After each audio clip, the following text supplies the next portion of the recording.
ഖുർആൻ ആസ്വാദനം രണ്ടാം അധ്യായം സൂറത്തുൽ ബഖറ മൂന്നാമത്തെ ആയത്ത്.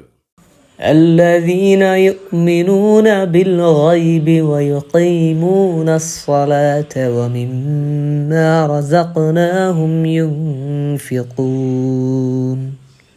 കാണാനാവാത്തതിൽ വിശ്വസിക്കുകയും നമസ്കാരം നിലനിർത്തുകയും നാം നൽകിയതിൽ നിന്ന് ചെലവഴിക്കുകയും ചെയ്യുന്നവരാണവർ.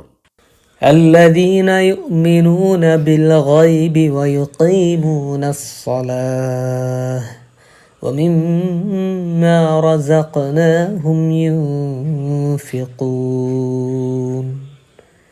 الذين يؤمنون بالغيب ويقيمون الصلاة. അവിടെ നമ്മൾ നിർത്തുന്നുണ്ടെങ്കിൽ സ്വലാത്ത് എന്ന് പറഞ്ഞല്ല നിർത്തുക, സ്വലാഹ് എന്ന ശബ്ദമാണ് ഉണ്ടാവേണ്ടത്. ഹ എന്നാണ് ആ നിർത്തുമ്പോൾ ശബ്ദം ഉണ്ടാവേണ്ടത്. പലപ്പോഴും ബാങ്ക് കൊടുക്കുമ്പോഴൊക്കെ ഖദ് ഖാമത്തി സ്വലാഹ് എന്നാണ് പറയേണ്ടത്, ഹയ്യ അല സ്വലാഹ് എന്നാണ്. ത് എന്നല്ല. യുഖീമൂന സ്വലാഹ് വമിമ്മ, അവിടെ മീമിന് ശബ്ദമുണ്ട്, മണിക്ക. റസഖ്നാഹും, റസഖ് എന്ന് മുഴങ്ങണം, കലക്കല. യൂൻഫിഖൂൻ, അവിടെ അങ്ങനെ മണിച്ചുകൊണ്ട്, ഇഖ്ഫ ആണ്, മണിച്ച് മറച്ച് പിടിച്ചാണ് ഓതേണ്ടത്. الذين يؤمنون بالغيب ويقيمون الصلاة ومما رزقناهم ينفقون. കാണാനാവാത്തതിൽ വിശ്വസിക്കുകയും നമസ്കാരം നിലനിർത്തുകയും നാം നൽകിയതിൽ നിന്ന് ചെലവഴിക്കുകയും ചെയ്യുന്നവരാണവർ. മുത്തക്കികളുടെ ഒന്നാമത്തെ സവിശേഷതയായി ഇവിടെ എടുത്തു പറഞ്ഞിരിക്കുന്നത് അവർ കാണാനാവാത്തതിൽ വിശ്വസിക്കുന്നവരാണെന്നാണ്. കാണാനാവാത്തത് എന്ന് വിവർത്തനം ചെയ്തിരിക്കുന്നത് ഗൈബ് എന്ന പദത്തെയാണ്. ഖുർആനിൽ 48 ആയത്തുകളിലായി 49 തവണ ആവർത്തിച്ച പദമാണിത്. 2 രൂപത്തിൽ ഈ പദം പ്രയോഗിക്കപ്പെട്ടിട്ടുണ്ട്. ഒരാളുടെ അസാന്നിധ്യത്തെയോ അറിവില്ലായ്മയെയോ കുറിക്കുന്ന രീതിയിൽ ആപേക്ഷികമായ അർത്ഥത്തിലാണ് ഒന്ന്. അസാന്നിധ്യത്തെ കുറിക്കാൻ വേണ്ടി ഗൈബ് എന്ന് പ്രയോഗിക്കുന്ന 2 വചനങ്ങളാണ് ഉള്ളത്.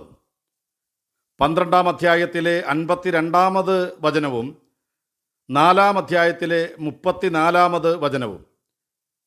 പ്രവാചകന് അറിയാതിരുന്നത് എന്ന അർത്ഥത്തിലുള്ള പ്രയോഗങ്ങളും കാണാം. 11-ാം അധ്യായം 49-ാമത് സൂക്തം, 12-ാം അധ്യായം 102-ാമത് സൂക്തം. ഇവയെല്ലാം ആപേക്ഷികമായ ഗൈബുകളാണ്. ഒരാൾ അറിയാത്തതും കാണാൻ കഴിയാത്തതും അയാൾക്ക് ഗൈബായിരിക്കും. അത് മറ്റൊരാൾക്ക് അറിയുന്നതും കാണാൻ കഴിയുന്നതുമാകാം.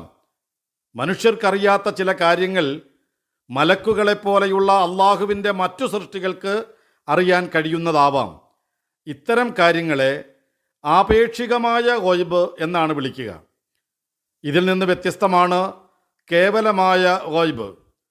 പടച്ചവന് മാത്രം അറിയാവുന്ന കാര്യങ്ങളാണവ. അഭൗതിക ലോകത്തെക്കുറിച്ച് കൃത്യമായ അറിവാണിത്. അതേക്കുറിച്ച് പ്രതിപാദിക്കാനാണ് ഖുർആനിൽ ഏറ്റവും അധികം തവണ ഗൈബ് എന്നുപയോഗിച്ചിരിക്കുന്നത്. ഉദാഹരണം, 6-ാമത്തെ അധ്യായം 59-ാമത് വചനം, 10-ാമത്തെ അധ്യായത്തിൽ 20-ാമത് വചനം, 7-ാമത് അധ്യായത്തിൽ 28-ാമത് വചനം. അള്ളാഹുവിനെക്കുറിച്ച് ഭൗതിക ലോകത്തെയും അഭൗതിക ലോകത്തെയും കുറിച്ച് കൃത്യമായി അറിയുന്നവൻ എന്ന അർത്ഥത്തിൽ ആലിമുൽ ഗൈബി വശഹാദ എന്ന് പലതവണ പ്രയോഗിക്കുന്നുണ്ട്. 6-ാം അധ്യായം 73-ാം വചനം, 9-ാം അധ്യായം 94-ാം വചനം, 9-ാം അധ്യായം 105-ാം വചനം, 13-ാം അധ്യായം 9-ാം വചനം, 23-ാം അധ്യായം 92-ാമത് വചനം, 32-ാമത് അധ്യായത്തിൽ 6-ാം വചനം, 59-ാമത് അധ്യായത്തിൽ 22-ാം വചനം, 62-ാമത് അധ്യായത്തിൽ 8-ാം വചനം, 64-ാമത് അധ്യായത്തിൽ 18-ാമത് വചനം. അവന് മാത്രമറിയാവുന്ന അഭൗതിക ലോകവുമായി ബന്ധപ്പെട്ട കാര്യങ്ങളിൽ ചിലവ തിരഞ്ഞെടുക്കപ്പെട്ട ദൈവദൂതന്മാർക്ക് അറിയിച്ചു കൊടുക്കാറുണ്ടെന്ന് ഖുർആൻ വ്യക്തമാക്കുന്നുണ്ട്. 3-ാം അധ്യായത്തിലെ 179-ാമത് വചനവും 72-ാം അധ്യായത്തിലെ 28-ാമത് വചനവും. അള്ളാഹു അറിയിച്ചു കൊടുക്കാത്ത അഭൗതിക കാര്യങ്ങളൊന്നും മുഹമ്മദ് നബിക്ക് പോലും അറിയില്ലെന്നും ഖുർആൻ വ്യക്തമാക്കുന്നുണ്ട്. 6-ാം അധ്യായത്തിലെ 50-ാം വചനം, 10-ാം അധ്യായത്തിലെ 20-ാം വചനം, 7-ാം അധ്യായത്തിലെ 188-ാമത് വചനം. അള്ളാഹുവിന് മാത്രം അറിയാവുന്ന അഭൗതിക യാഥാർത്ഥ്യങ്ങളിൽ നിന്ന് പ്രവാചകനിലൂടെ അറിയിച്ചു തന്ന കാര്യങ്ങളെ ചോദ്യം ചെയ്യാതെ അംഗീകരിക്കുക എന്നതാണ് മുത്തഖിയുടെ ഒന്നാമത്തെ സവിശേഷത. ശാസ്ത്രീയമായി സ്ഥാപിക്കപ്പെട്ടത് മാത്രമേ സത്യമാവൂ എന്ന ശാസ്ത്രമാത്രാവാദത്തിൻ്റെ കണ്ണടയുമായി ഖുർആനിനെ സമീപിച്ചാൽ അവർക്കത് ഹിദായത്ത് നൽകിക്കൊള്ളണമെന്നില്ല. കാരുണ്യം, സ്നേഹം, ആർദ്രത, വെറുപ്പ്, ആസ്വാദനം, കോപം, സന്തോഷം, ദുഃഖം തുടങ്ങിയ വികാരങ്ങളെയൊന്നും ശാസ്ത്രീയമായി മാത്രം മനസ്സിലാക്കാനാവില്ല എന്നതിനാൽ ശാസ്ത്രമാത്രവാദം സ്വയമേ തന്നെ അശാസ്ത്രീയമാണ് എന്ന് ശാസ്ത്രലോകത്തുള്ളവർ തന്നെ വിളിച്ചു പറയുന്നുണ്ട്. ഖുർആനിലൂടെയുള്ള പൂർണ്ണമായ മാർഗദർശനം ഇന്ദ്രിയാനുഭവങ്ങൾക്ക് അതീതമായ കാര്യങ്ങളിൽ അഥവാ ഗൈബിൽ വിശ്വസിക്കുന്നവർക്കുള്ളതാണ്. നേർക്കുനേരെ അനുഭവവേദ്യമാകാത്ത കാര്യങ്ങൾ സത്യമാണെന്ന് കരുതുന്നതാണല്ലോ വിശ്വാസം. അനുഭവങ്ങൾക്ക് പുറത്തുള്ളത് യാഥാർത്ഥ്യമാണെന്ന് കരുതുന്നത് അന്ധവിശ്വാസമല്ലേ എന്ന് കരുതുന്നവരുണ്ടാവാം. അവരോടുകൂടിയാണ് അതാണ് സംശയരഹിതമായ ഗ്രന്ഥം എന്ന് ആദ്യമേ പറഞ്ഞു വെച്ചത്. ഖുർആൻ ദൈവികമാണോ എന്ന പരിശോധനയ്ക്ക് സത്യാന്വേഷിയുടെ കയ്യിലുള്ള വിജ്ഞാനീയങ്ങളെയെല്ലാം ഉപയോഗിക്കാം. ഇന്ദ്രിയജ്ഞാനം ഉപയോഗിച്ച് നടത്തുന്ന ഈ അന്വേഷണം ആത്മാർത്ഥമാണെങ്കിൽ ഖുർആനിൻ്റെ ദൈവികത ബോധ്യപ്പെടാതിരിക്കില്ല. അതാണ് ആ ഗ്രന്ഥം എന്ന് സംശയാതീതമായി ബോധ്യപ്പെട്ടു കഴിഞ്ഞാൽ പിന്നെ അതിനെ മാർഗദർശകമായി അംഗീകരിക്കുകയാണ് വേണ്ടത്. അതിനകത്തുള്ള ഇന്ദ്രിയാതീതമായ അറിവുകളെ ശാസ്ത്രീയമായി അപഗ്രഥിക്കാനാവില്ല. അങ്ങനെ അപഗ്രഥിച്ച ശേഷം മാത്രമേ അവയെ അംഗീകരിക്കുകയുള്ളൂ എന്ന് വാശി പിടിക്കുന്നവർക്ക് ഖുർആൻ മാർഗദർശകമാവുകയുമില്ല. ഇന്ദ്രിയങ്ങൾക്ക് അനുഭവിക്കാൻ കഴിയാത്ത കാര്യങ്ങളിലുള്ള വിശ്വാസത്തെ സൂചിപ്പിച്ചുകൊണ്ട് മാത്രമുള്ളതാണ് ഖുർആനിലെ ബിൽ ഗൈബി എന്ന പ്രയോഗം. 9 തവണയാണ് ഖുർആനിൽ ബിൽ ഗൈബി എന്ന് പ്രയോഗിച്ചിരിക്കുന്നത്. 2-ാം അധ്യായത്തിലെ 3-ാം വാചകത്തിൽ, 19-ാം അധ്യായത്തിലെ 6-ൽ, 21-ാം അധ്യായത്തിലെ 49-ൽ, 35-ാം അധ്യായത്തിലെ 18-ൽ, 36-ാം അധ്യായത്തിലെ 11-ൽ, 50-ാം അധ്യായത്തിലെ 33-ൽ, 57-ാം അധ്യായത്തിലെ 25-ൽ, 67-ാം അധ്യായത്തിലെ 12-ാം വാചകത്തിൽ. എല്ലാം ഇന്ദ്രിയങ്ങളിലൂടെ അനുഭവിക്കാൻ കഴിയാത്തതിലുള്ള ദാസന്റെ വിശ്വാസത്തെ കുറിക്കുവാൻ തന്നെയുള്ളതാണ്. അഭൗതിക യാഥാർത്ഥ്യങ്ങളിൽ വിശ്വസിക്കുന്നവർ ലോകത്തെ കാണുന്നത് തന്നെ പ്രത്യക്ഷജ്ഞാനത്തിൻ്റെ മാത്രം അടിസ്ഥാനത്തിലാവുകയില്ല. എല്ലാവരിൽ നിന്നും മറഞ്ഞു നിൽക്കുകയെന്ന സ്വകാര്യത അവൻ്റെ ലോകത്തില്ല. തന്നെ സദാ വീക്ഷിച്ചു കൊണ്ടിരിക്കുന്ന, തൻ്റെ മനസ്സറിയാവുന്ന അല്ലാഹു, തൻ്റെ കർമ്മങ്ങൾ രേഖപ്പെടുത്തിക്കൊണ്ടിരിക്കുന്ന മലക്കുകൾ, തന്നെ വഴിതെറ്റിക്കാനായി കെണികൾ മെനിയുന്ന പിശാചുക്കൾ, തന്നെ സൂക്ഷിക്കുവാനായി പ്രത്യേകം നിയോഗിക്കപ്പെട്ട മലക്കുകൾ, തൻ്റെ ചെയ്തികൾക്ക് കൃത്യമായി പ്രതിഫലം ലഭിക്കുന്ന മരണാനന്തര ജീവിതം, ഇവയൊന്നും അവന് കേവലം സങ്കല്പങ്ങളല്ല, ആരോ പറഞ്ഞുകൊടുത്ത കഥകളുമല്ല. അൽ കിതാബ് തന്ന കണ്ണുകൊണ്ട് നോക്കുമ്പോൾ താൻ അകം കൊണ്ട് അനുഭവിക്കുന്ന യാഥാർത്ഥ്യങ്ങളാണ്. ഈ യാഥാർത്ഥ്യങ്ങളാണ് അവൻ്റെ ജീവിതത്തെ കരുപ്പിടിപ്പിക്കുന്നത്. മറ്റുള്ളവർ കാണാത്ത പലതും തൻ്റെ അകം കൊണ്ട് അവൻ കാണുന്നുണ്ട്. അവയാണ് അവൻ്റെ വർത്തനങ്ങളെ സ്വാധീനിക്കുന്നത്.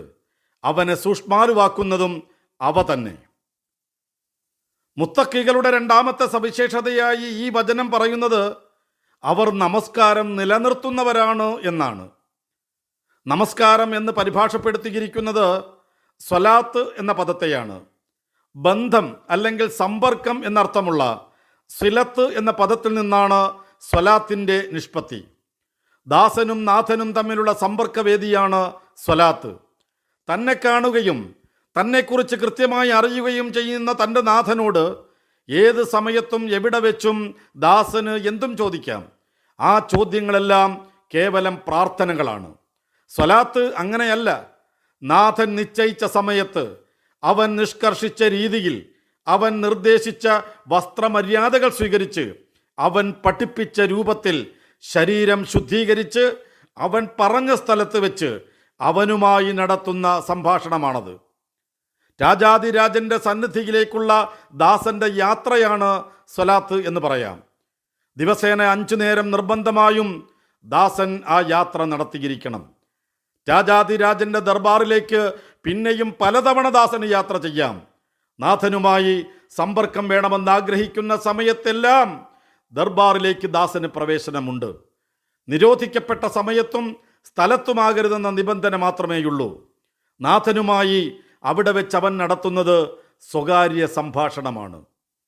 വിശ്വാസി തൻ്റെ നാഥനുമായി നടത്തുന്ന സ്വകാര്യ സംഭാഷണമാണ് സ്വലാത്ത് എന്ന് നബി സല്ലല്ലാഹു അലൈഹി വസല്ലമയുടെ വചനം അനസ് റളിയല്ലാഹു അൻഹുവിൽ നിന്ന് ബുഖാരി നിവേദനം ചെയ്തിട്ടുണ്ട്.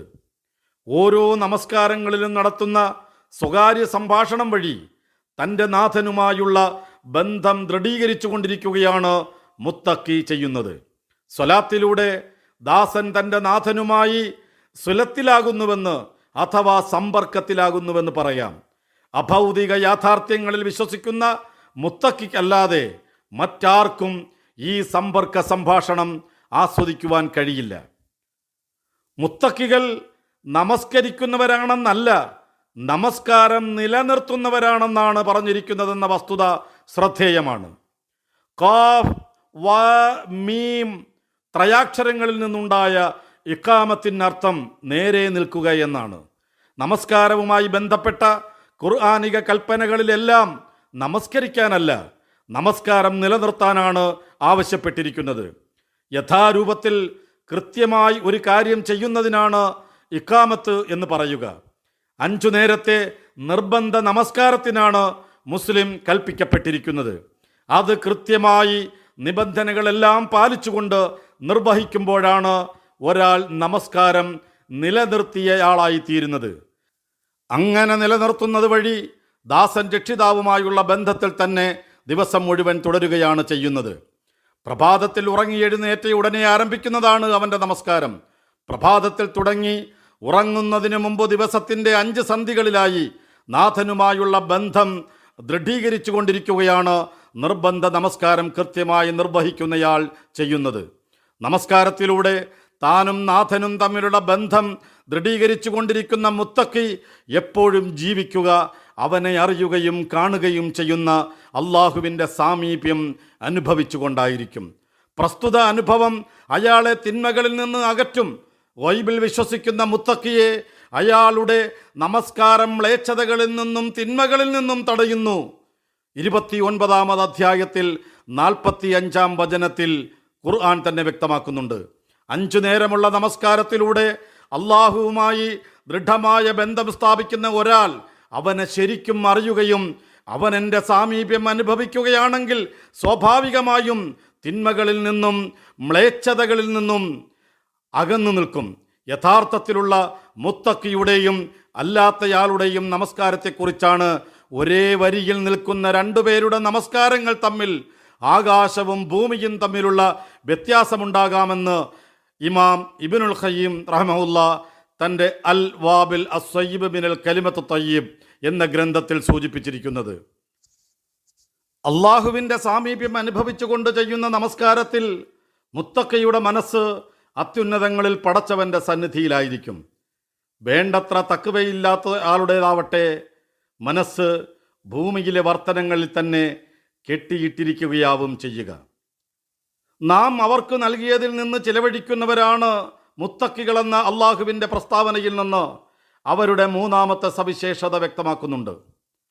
ധനത്തെക്കുറിച്ച ഖുർആനിക സങ്കല്പത്തിൻ്റെ പ്രകാശനമാണ് ഈ വചനാന്ത്യം.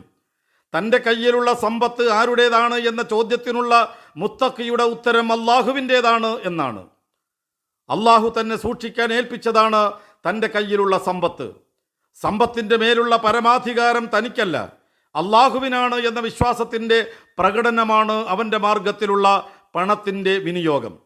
തന്നെ അള്ളാഹു ഏൽപ്പിച്ച സമ്പത്തിൻ്റെ നിശ്ചിത ശതമാനം പാവപ്പെട്ടവന് നൽകാനായി അവൻ ഏൽപ്പിച്ചതാണ്. അതാണ് സക്കാത്ത്. അത് തൻ്റേതല്ലേയല്ല, അർഹർക്ക് നൽകാനായി അള്ളാഹു തന്നെ ഏൽപ്പിച്ചത് മാത്രമാണത്. അത് അർഹർക്ക് എത്തുമ്പോൾ മാത്രമാണ് തൻ്റെ ബാക്കി സമ്പത്ത് കൂടി സംശുദ്ധമായി തീരുക.